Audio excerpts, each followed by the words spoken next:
Eventually, Rani broke the silence.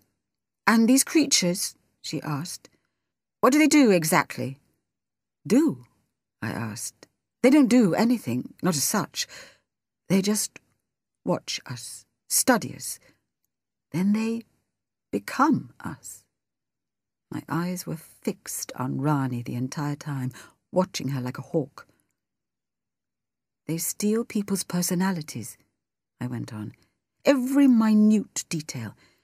Their appearance, their mannerism, any nervous little tics they might have, things we wouldn't even notice. They can copy." "Doppelgangers, then?" Clyde interrupted. "Like in that film. Am I right?" "Yes, that's exactly the sort of thing," I agreed. I wasn't entirely sure which film Clyde was on about. "Creatures that take on the form of others. Creatures not of this world, or creatures we've long since forgotten about."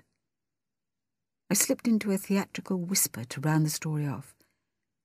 "And they could be any one of us." I felt a speck of rain splash lightly against my cheek as the children huddled together. Rani's father must have felt it too, a light drizzle forming in the air around us. "Right then," he said, rising to his feet. "I think it's time we drew this to a close. Got a long day tomorrow, so I think it's time everyone made their way to bed, don't you?" "Ah, but, sir," one of the older kids protested, "it's only 9:30. "Yes," agreed Mr. Chandra. "I don't doubt for a second most of you are going to be up all night anyway, carrying on with these ridiculous stories. So come on." He clapped his hands together sharply, and the kids started shifting reluctantly where they sat. Standing up and stretching awkwardly, they headed back to their tents, out of the rain. For many reasons, I struggled to sleep that night.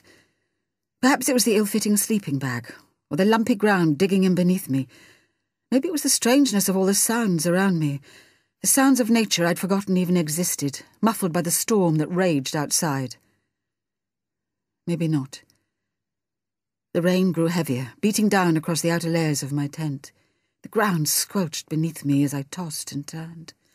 I could hear the wind, too, whistling through the valleys like a song buffeting the canvas, causing the entire tent to shudder and shake around me. And there were voices, kids chattering excitedly to one another, trying not to be heard, hushed tones quietly escaping from their tents, slowly dwindling as they resigned themselves to sleep, childish voices echoing around my head. But something had unsettled me. I could feel it, a tightness round my chest, my heart beating ever so slightly faster than it should have been. I'd seen something out there in the wilderness, but I didn't know what. I couldn't tell the others, not without evidence, and certainly not at that time of night. After all those campfire stories, their dreams were probably full of more than enough monsters and ghosts without me throwing a real one into the mix. No, this time I had to keep it to myself, at least until morning. All I could do was to stay awake and alert for as long as possible, listening out for anything unusual.